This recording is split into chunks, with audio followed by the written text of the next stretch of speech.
It's me, Vera, here to remind you that this is an adult podcast. That means we're going to deal with tough topics. Take a break if you need it, and be kind to yourself, because we sure won't be.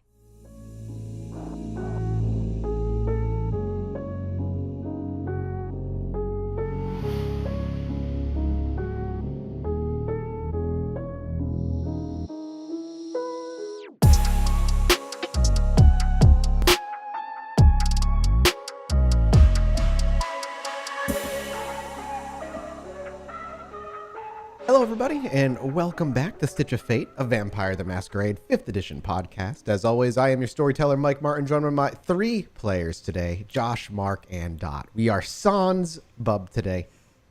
Just three of us. Yeah, boo. Bad episode. Nobody listens. Nobody wants to hear us. See you next time, everyone. Yeah,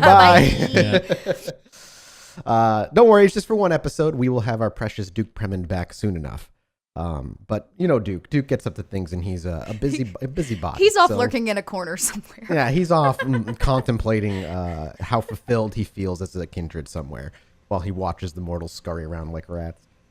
Welcome back, everybody. We got an exciting episode. Before we do anything, as always, just a big thank you to everybody out there who's been pushing the podcast, dropping reviews, and especially those who are over on Patreon, who are directly financially supporting us so we can continue doing that. Because of you guys, we crossed another threshold, and we're going to do another set of one-offs after this season is all said and done. So you're going to see more snapbacks into our dear coteries' previous lives before everybody truly got together. I'm excited for that after the end of things. I hope you guys are excited too. I think we've all a little bit talked about what we might want to do. I haven't, except for Shaun and Max, I haven't talked to you two about it yet too much, but Vera, yeah, I have an idea.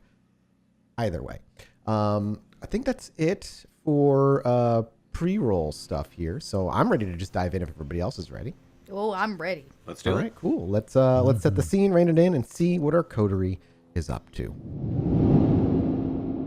As the camera fades in, we see the basement of the club, with the blood room on the right and various storage rooms on the left. And in the center of the hallway stands two figures. The tall, imposing figure of our dear Max, clothed casually, long pointed ears, staring down at a smaller, meeker figure with her long blonde hair, nondescript face peering up back at him. And we hear familiar words where we last left. Hey, Stinky. What's the rumpus? Stinky looks up to you with quivering eyes. She looks around, realizing that Vera, Shaun, and even Duke are still somewhere nearby, but she looks back to Max. Her focus is hard to keep. Her eyes continue to dart around before she eventually lets words fall from her lips. I'm really glad that you're here. I didn't know where else to go. I don't know who else to talk to. Whoa. Slow down, kid. Slow down. Yeah, all right. Just take it easy, okay? Maybe start at the beginning. She tries to compose herself for a moment, the quivering in her own voice still there and present, though she holds her body still. I tried to hold back as long as I could. I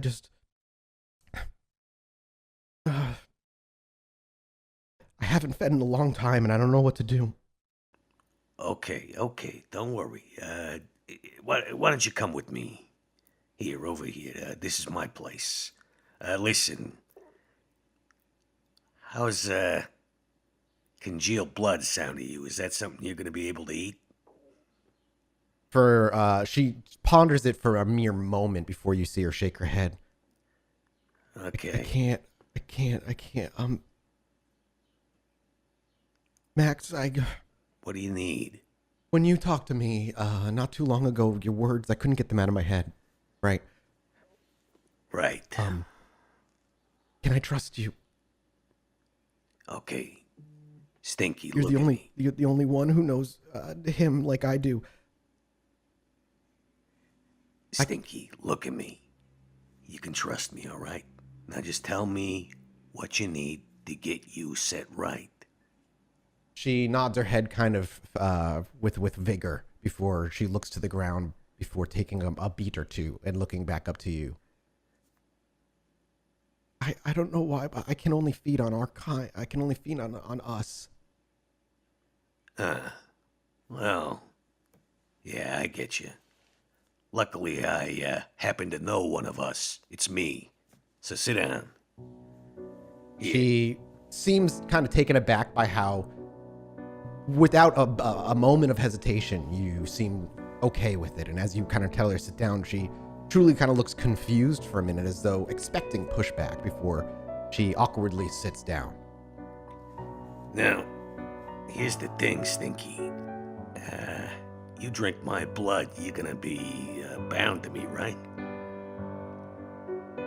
She doesn't actually respond. She breaks eye contact with you and kind of looks away. After a few moments, you see her nod her head very, very subtly. Okay, I'm just asking, right? Because you've clearly done this before.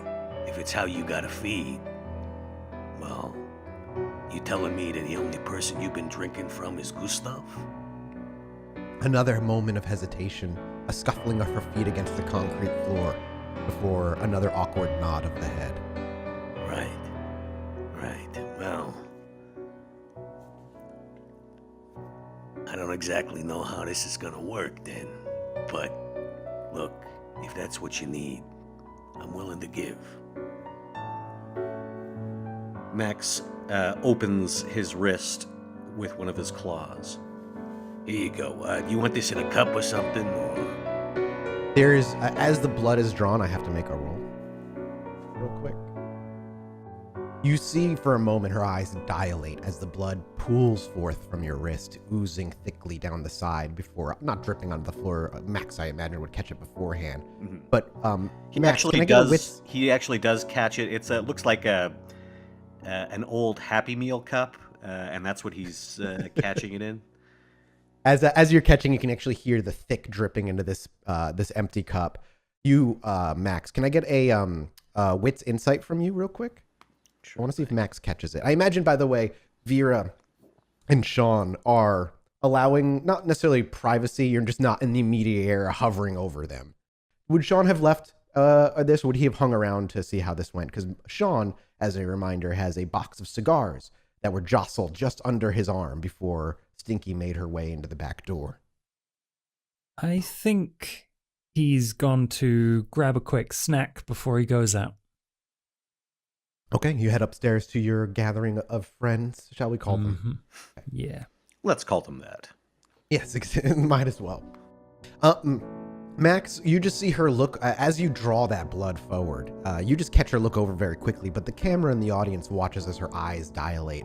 Her mouth opens as you can see her fangs quickly extend before she catches herself in that moment, closes her lips and forces her eyes to look away, and as it drips into the drips slowly into the cup, you hear her speak back to you, Max. Yeah, the cup will be fine. Thank you. Okay. Here you go. Keep it together, all right?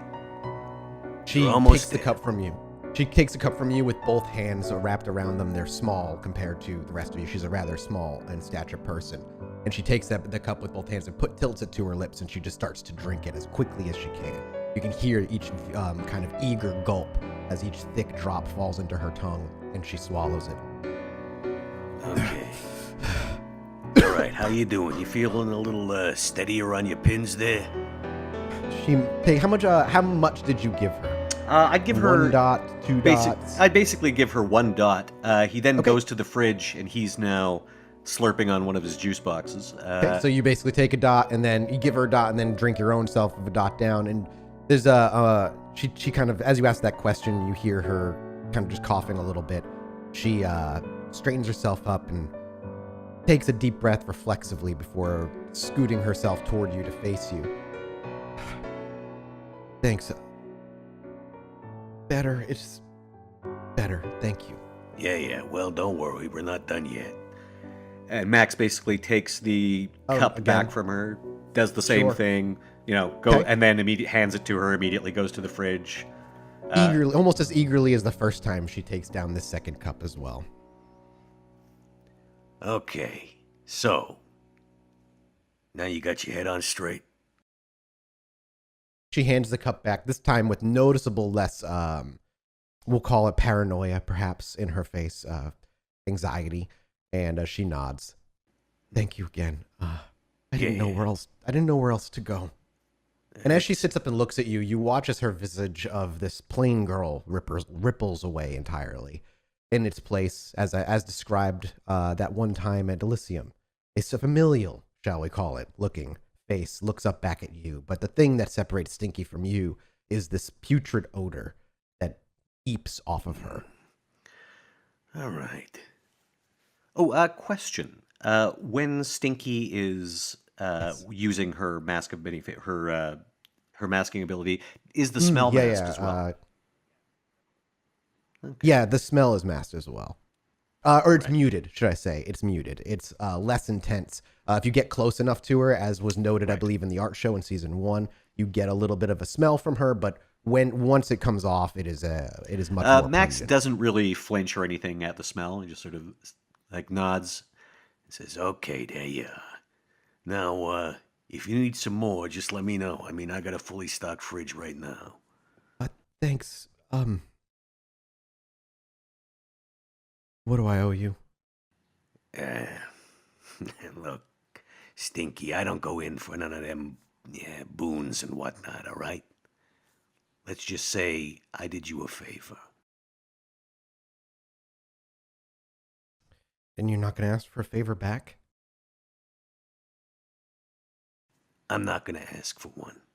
If you want to give one, that's on you.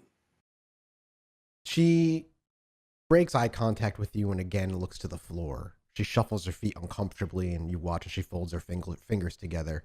And there's a general air of discomfort that kind of just sits on her at this. She is left wordless, not entirely sure what to say next. So, you were thinking about what I said? She nods, doesn't look up to you, but does speak. Yeah, when you were just talking about how Gustav supposedly treated you, and Yeah. when I went back, I haven't been able to see him in a while. I just thought about it for a bit, and eventually I just decided it was probably worth it going to talk to you, and I was getting desperate. Yeah, well, I'm glad I could help out. Look, just so we're on the same page, there ain't no supposedly about how Gustav treated me. The first time I laid eyes on him, he butchered some of my best friends in the world, my brothers. And he made me this, and he didn't ask. So he didn't save you? No, unless what he was saving me from was a ticket home and a ticker tape parade. Well, probably not that. Our mission was covert. But it was also supposed to be my last job, you know what I mean? All those guys, they were going home. I guess it's different. Maybe he changed, and she kind of like shakes her head. He saved me. Well, okay. Why don't you tell me about that? I guess his violent tendencies helped out. He took care of my parents for me. I'm sorry. Were they... She just nods and like almost cuts you off before you're even able to finish the sentence. Yeah, I get it. Yeah, I guess if he took care of somebody who was doing that, I can see how you'd be a little more favorably disposed. But you should know, he didn't do it for you. He did it to get you on his side. To get you in his pocket. He did it because he looked at you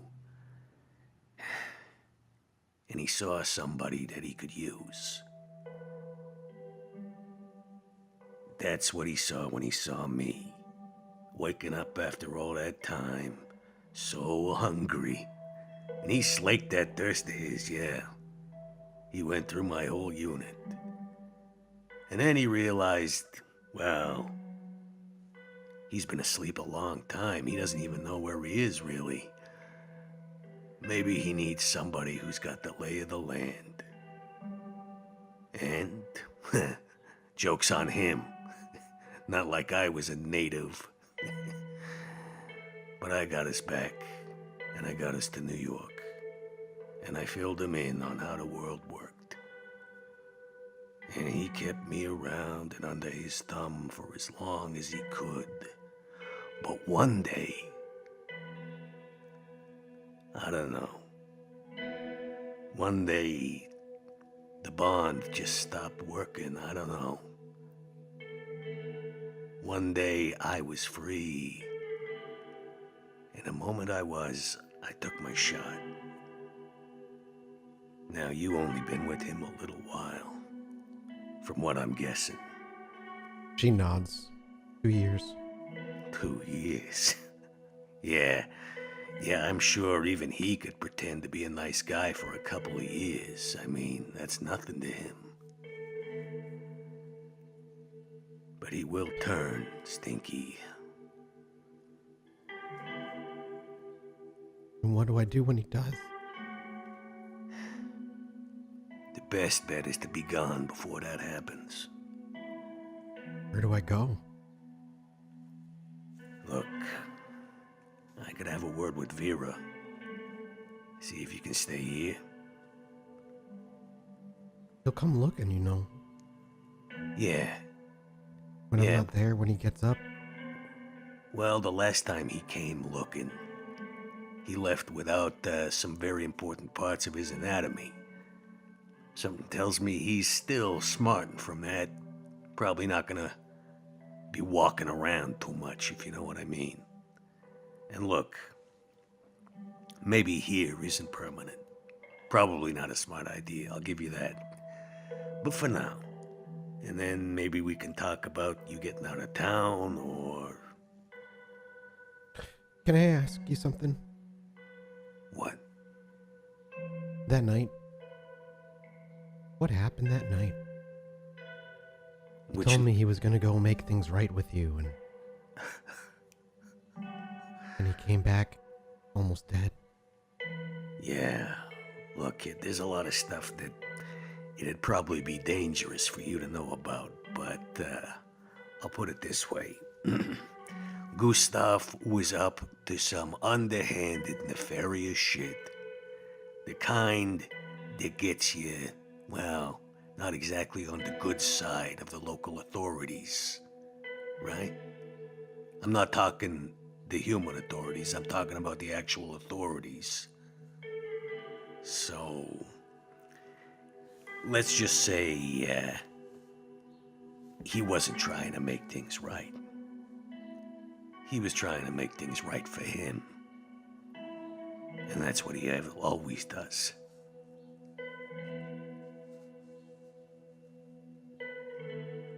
Okay. Okay. I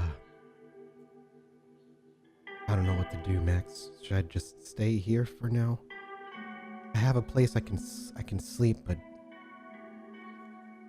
it's not particularly private. He knows where it is. Yeah, well, like I say, I gotta talk to Vera. Yeah. Oh, forgot. I'm sorry. But for right now, why don't you just, sit down. There's some comics if you want to read them. As you point out the comics from sitting on top of them, your cat kind of stretches and does a big yawn and purrs, and he kind of meanders his way over to you, Max. There you go. Well, this here's Max Jr. She looks up to the cat, and there's a genuine smile that crawls across her face for the first time this night as she looks up to Max Jr. And she tries to call the cat over, and Max Jr. leans forward and he sniffs her fingers and does a gentle rub at her fingertips, but stays firmly on your shoulders.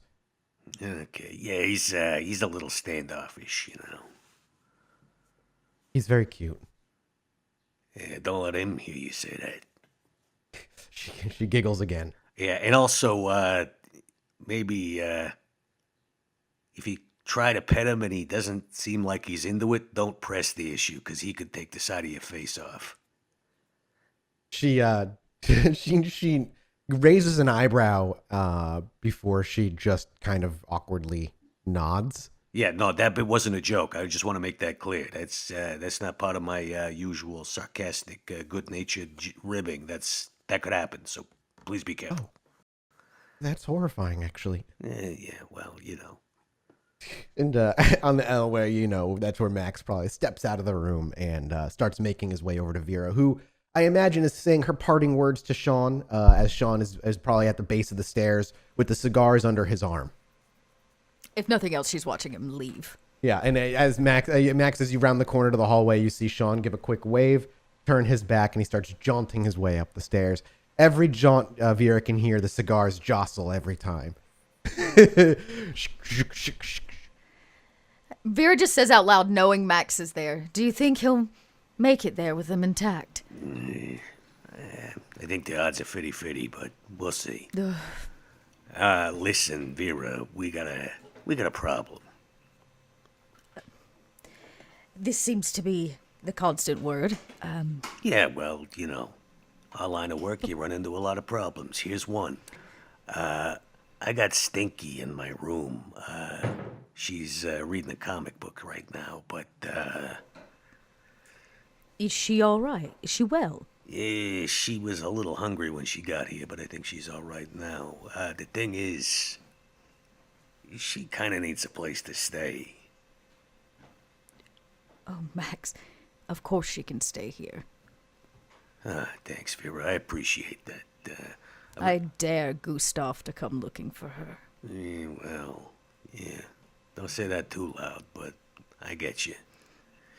So, you mind if we repurpose one of the rooms down here, maybe, or where would you like to stash it? Well, I mean, we're gonna be Since doing she- some work down here, right? So, May I ask a clarifying question? Is the prince's body still in the blood room at this moment? She's not walled up, correct? no, that we're still working on all Yeah, of so that. she's still in the blood yeah. room. If that's the case, then Max would have definitely made sure the Yeah. door is closed. I and that Stinky's in- imagine yeah. there's not a way for her to immediately see in there, but Yeah. just want to put that out there and clarify for myself and for the listeners. yeah, and we ain't really stashed the goods, so to speak, yet. So, this is awkward, I understand. I have an idea. It's a space that is not been used in a while. Is she afraid of heights? No, I don't think so. Stage right. There's a small catwalk, a nook. It usually held small bits and pieces, parts of old furniture and props. But it's been rather abandoned for a while. Who knows, maybe she'll find something fun up there while she's at it. Yeah, good. Well, that would keep her a couple of floors away from the renovations, but I also had a thought. Maybe while we're doing the actual construction and whatnot, we could talk to our friend at the school. Pretty sure Gustav doesn't have any idea about that. Get her. You're right. I mean, if we think that her actually being in the building at the time is a little too much of a risk, it's an option. That's a great idea. And since we've decided to keep our noble guest here, maybe we could put her there. Okay. I don't see why not. We're still going to have to ask, of course. Of course. I thought I'd let you do that since, I have such a way with words. yeah. I mean, I usually get sent in when the time for words is done, you know? Yes, of course. Please assure Stinky she is safe here. Okay. And in the meantime, maybe I'll take her up to the attic again, just 'cause, the odd room blay. Mm-hmm. Okay. Good. Vera just kind of nods like, I understand. Yeah, Max is sort of looking expectantly. Okay, she got it. All right. Yes, I'll be here pondering over our guest. Good. So Max will return to his room, sort of gather Stinky, and then show her to her new room, and also explain it's like, we might need to stash you somewhere else for a little bit, but we'll figure that out. For now, you stay up here. Yeah, and though she's incredibly agreeable, especially now toward you, the level 1 Max not entirely sure if the blood bond, as weak as it is, initially, is contributing rather to any of her agreeableness, but even if not, this would be her safest option, and she clearly sees that. Meanwhile, we'll do a quick hard cut. Oh, hi. It's me, Vera. While you're taking a break, take a moment to visit dieharddice.com. Die Hard Dice is a sponsor of this little podcast. They make what we do possible. During checkout, make sure to use the code STITCH-APR, and you'll get 10% off your entire purchase. And we get a little cut for our own resources. Sounds like we only roll with the best. Shaun on the streets, marching through crowds of people, with a rather expensive-looking cigar box latched under his arm. Where exactly are you going? Are you heading to the tower, specifically? Or would you... His public offices would be known. Okay. I'm So gonna this is go... the tower where you may see him, and then his public offices that you can find him at. I'll go to his casa. His public offices it is. then. Yeah. We'll see Shaun standing in front of a rather luxurious-looking 2-story building that could, at some point, have been somebody's home. But in the windows now, it is a wedding planning business that stands in front of you. For those who are of the 6-7 figure variety, the type of person would come here would be spending probably like a few $100,000 on their wedding or so. The lights are off, and then before you is a quiet building, all white painted on the outside, glass windows showing different pictures and photos of large bouquets of flowers and weddings that have happened under their care in the past. And walking up to the front door, there is it has a simple one of those simple tag to the door open close signs. And surprisingly, however, the sign says open, even if any person driving by would see this place as lights off, completely closed. And maybe they simply forgot to flip it one or the other.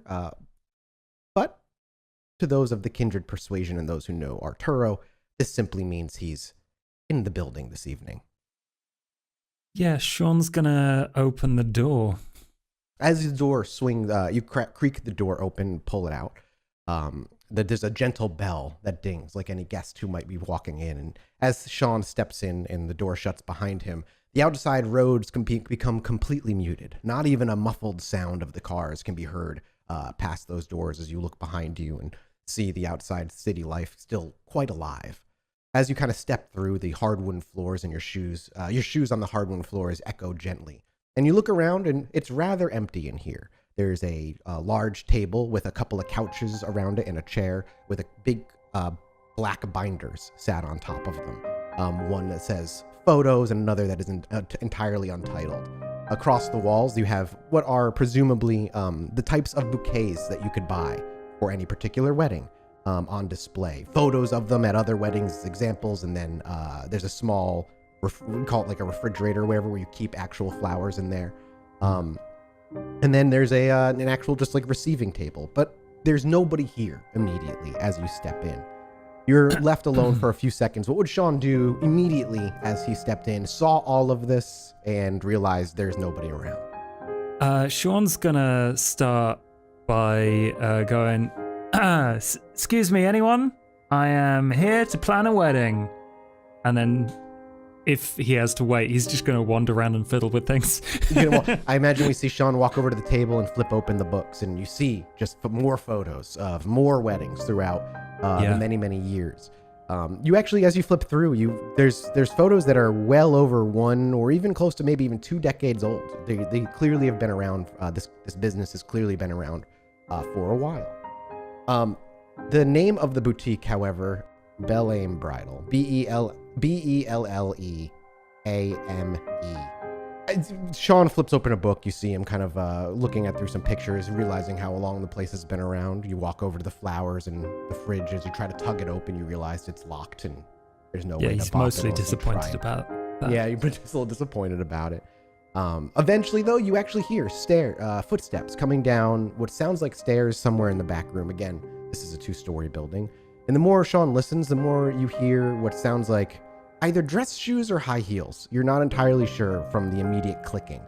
But eventually, through the back door that would lead to the desk where you might make a payment or what have you, out steps none other than Arturo. Perhaps even surprisingly. No assistant comes forward, no security seemingly. Arturo very confidently strides out of the back room, glasses tucked into his front pocket, hair neatly brushed. And he looks around for a moment before he latches eyes on you. And then there's a Witso insight I need from you, Shaun. Ooh, okay. I am interested to see what Shaun finds out too. With 2, there's just immediate. You could reroll 2 of those if you wanted to. Use a willpower. Nah, he's not gonna. With 2, you only pick up the immediate, typical response from any full-blooded kindred most of the time, if they know who or what you are. A general look of disgust. It quickly fades before there's not a pleasant look on his face, but a neutral look on his face, and he speaks up before Shaun has a chance to say anything. What did Vera send her mutt for? Hello there. You're a man who deals his own business. No lackeys. That's classy. I like it. Anyway, I am here to offer an invitation, which by the looks of it is rare for you. I'm just gonna let you unwrap it yourself. And he hands over the box, and he bows Is it tucked under deep. Shaun's arm? Yeah, from underneath his arm, he just kind of puts it out one arm and then does a very sarcastic deep bow and like twiddles his hand and puts it out in front of Arturo. Yeah, we watch as Shaun does this elaborate bow and eventually kind of plops the cigar box on the table. The table kind of sits between the two of them. Arturo watches this silently the entire time, looking down through his nose. And as the box reaches the table, his eyes go from Shaun to the box. He takes 2 very slow steps forward, places both of his index fingers on each side of the box, gently rotating it towards him and dragging it across the table. And as he plucks his thumb and index finger on each corner of the lid and tilts it upward, what we see is the camera first over Arturo's shoulder is a jostle of different cigars. They're all the Arturo cigars, but they're laying on top of one another. Some are kind of like piled in the corner with a big empty space in the middle. One of them we see the golden wrapper on one has ripped slightly from being hooked on one of the pieces of wood on the inside. And as he looks down at this, and he looks back up to you, and he gently closes it with a quiet little click. He says, well, simply, again, without an expression, "Please pass Vera along my deepest thanks. I look forward to the VIP experience of Chicago's arguably hottest club." It's not even an argument. You'll find out how hot it is when you get there. I hear Kindred like to smoke, so have a wonderful evening. You know, Shaun, I can never tell if the words coming out of your mouth are a threat, a joke, or a mix of both. I've been learning a lot recently, and jokes with Kindred are generally not a good idea. So everything I say is in good faith. I genuinely want you to have a wonderful evening. He simply stares at you.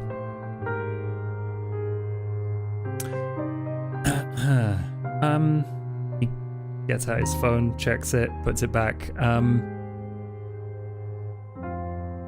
I'll deliver your message then, shall I? That would be good. We should be friends. We should go out sometime. No, Is this how you are with everybody? everyone that's important. The longer you stay, the longer I'm gonna have to clean the spot you stand in, so if you could... Someday. All right. Farewell. And he leaves. And there's that awkward silence, and as the camera sits at the door, as we watch Shaun walk toward the camera and past it, Arturo is simply watching him. And as we hear the door jingle shut, we watch as Arturo drags the box off delicately and turns and walks in the back door, the footsteps making their way back up the stairs before another hard cut. Back to the club. Shaun heading back to the club? Yes. Okay. Yeah. You're gone for about a couple hours, probably, getting out there, spending, you don't rush. During that couple hours, Stinky is relocated. Does Vera have any conversation with Stinky at all? Does she kind of give her space for the night? Yeah, no, she gives that big space. So we can say for the next couple of hours, it's a lot of settling in Stinky, making sure everything's kind of safe. She doesn't see the prince and the like, before familiar shuffling footsteps of Shaun make their way back down the stairs, both Vera and Max being in the hallway at the time of his return home. He is, perhaps excitedly, without the box of cigars. So, at the very least, he delivered it somewhere. Well, you didn't die. Congratulations. Not for trying, It's disappointing. Every time I walk into a place, it's the same kind of lip curl, the same kind of gulp and like sniff of the air. Like, at least come up with something new. Been around for what, a couple of 100 years? Never mind. You got the message. Well, you beat the odds, kid. You beat the odds. That's the idea. But have you two been? Any news? Yeah, we got a new roommate, just so as you know. Ooh. We've asked Stinky to join us for a while. Oh, I've wanted to have a proper convo with her. She's your sister? Well, yeah, I guess after a fashion. Look, just maybe don't be so you around her. She needs to decompress, Don't go full on Shaun. Kid gloves, got it. Yeah. Is she coming to hang in my room? Like, that's fine. We got her stashed upstairs. Of course, now, here's a really important part, Shaun. She doesn't know about our other guest, so maybe we want to keep it that way. Oh, yeah. Okay. Well, I'll make sure not to tell her. Yeah, you do that. You do that. And I think this means, Vera, we're probably going to want to step up our construction schedule. Yes, cool. We should move rather quickly. Or we can at least get Stinky out of here faster. Yeah. So how do you want to tackle talking to our other friend at the school? I don't know. It's been 7 or 8 years since we've even laid eyes on her. Sorry. Yeah, I see what you did there, but, well, just so as you know, I mean, right at the start there, I was keeping tabs, but, yeah, I've kind of let that lapse as well. I guess I will have to go pay her a visit. You want me to come along as backup? Maybe. I guess I could be polite and give her a heads up. Yeah. I think it's probably a good idea to lock up the blood room, too. Yes, we should pretty much avoid it for a while. Stinky seems to be a rather astute kindred. Yeah. Let's maybe put up some privacy screens or something, too, so that's not the first thing you see when you walk into the room. I've had another thought. It's very obvious she's a tad afraid of me, so I imagine the one place she wouldn't go snooping is, well, my boudoir. Oh, got it. Okay. I'll make the move. Vera just nods like she's not carrying the prince to the third floor. Max can do after it. Max can do it unseen, so that's what. Yeah, exactly. And you could even worse. You could wait till the club closed anyway to get it. Yeah, well, there's like, it's nice secret time. We'll just move her maybe to Vera's boudoir. We'll put it in the one place that nobody would ever be brave enough to look behind, which is her dressing screen. Yep. Nobody in the entire city is brave enough to actually peer behind there. So that's where we'll keep her for now. Yeah, and Max, even if the club was empty, Max would still obfuscate just to make sure Stinky didn't see, or yeah, there's plenty. Like with Max around, there's plenty of ways to get that thing up there quietly and unseen. Mm-hmm.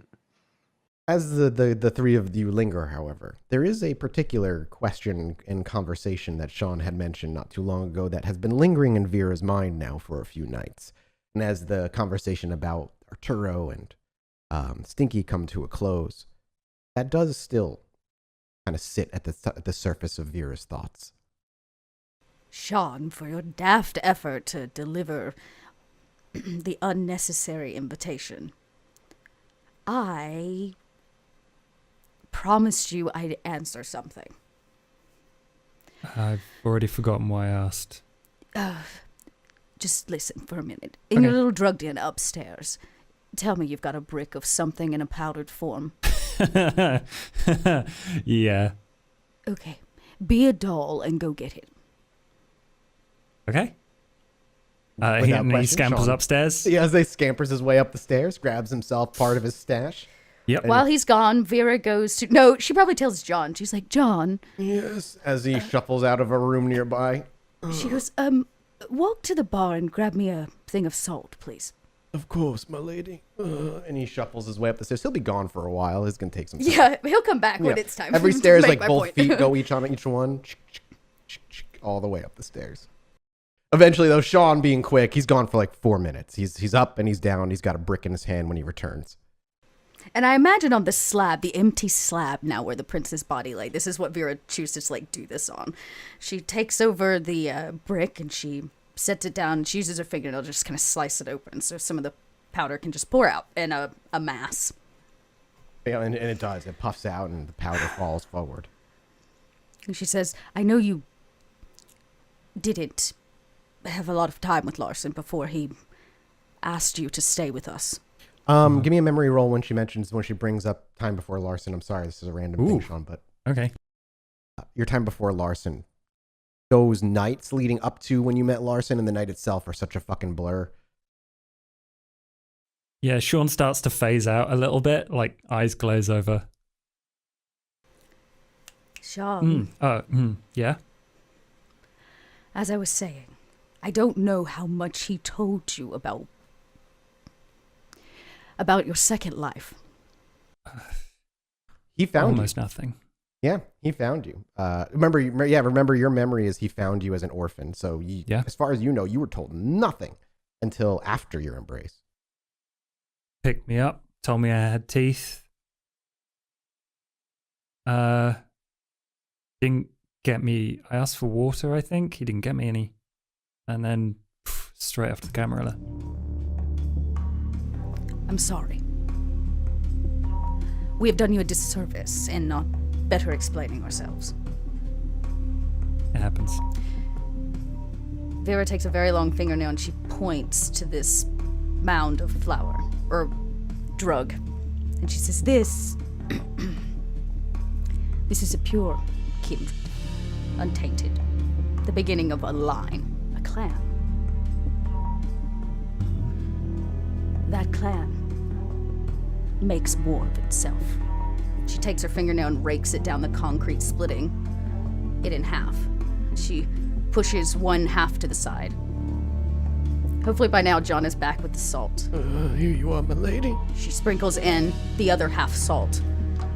She says, now this is still a kindred, but only half of what it was.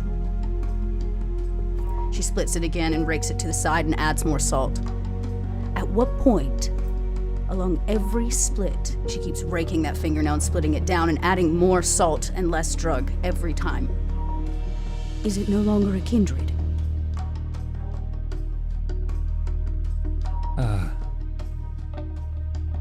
So,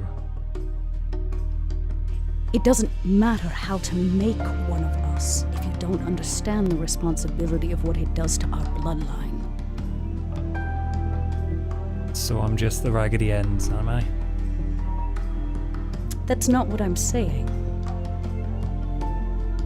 I'm saying that if you continue to make more of you, at what point is there really no more of us? You're not an end, you're a beginning of something else, Shaun, and this is why so many of us fear you. Myself included at one point in time. Can't imagine you being scared of me ever, but I get your point. We all have scars, Shaun.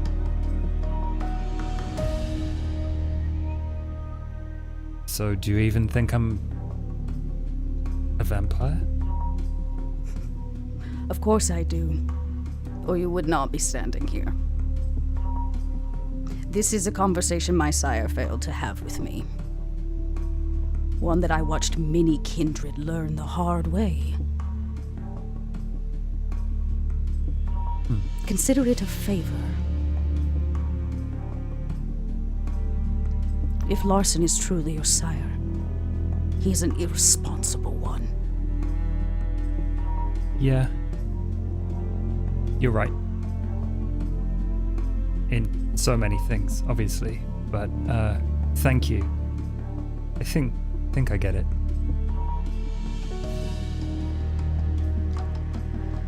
Well, I'm sorry I ruined your heroin. It's ketamine. Wonderful. What do we do with the Fit now for a opened horse. block of ketamine? What do you do with all open blocks of drugs? Start doing it. I was about to do you snort a lot of ketamine Yeah, right what off of Shaun this? does is he drags out Oh, that Lord. final little salty one into a line and then just does that.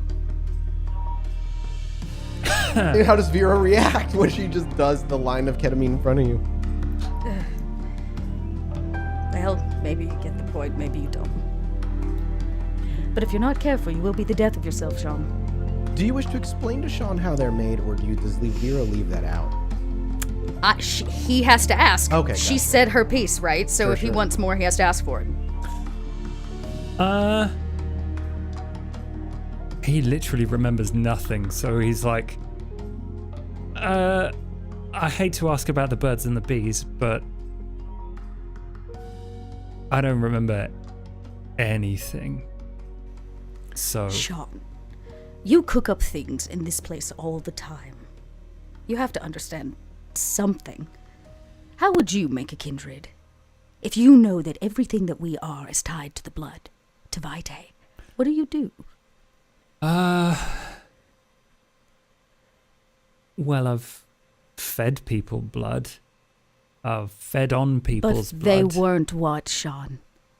But happy about it? Dead.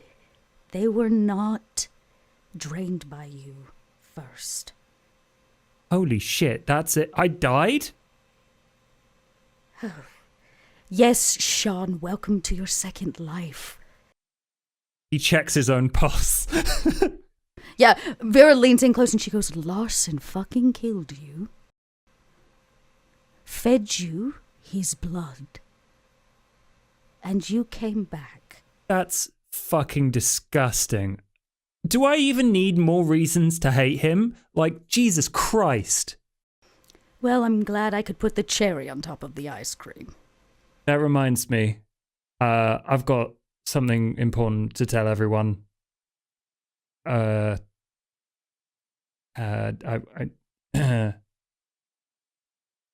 It's a good thing. Mostly. It's probably easier when everyone's here. Are you nervous or is that the ketamine talking? He checks his own pulse again. Yeah, it's nerves. Do you want a sneak peek? If I say yes, are you going to say something stupid? Undoubtedly. And you hear the door open at that point. Slow steps down the stairs as you see a tall figure with a mustache. In my best Duke voice, you simply hear him say, Shaun, what's the worry? And we'll cut to black, and we'll pick up next week. Goodbye, everybody.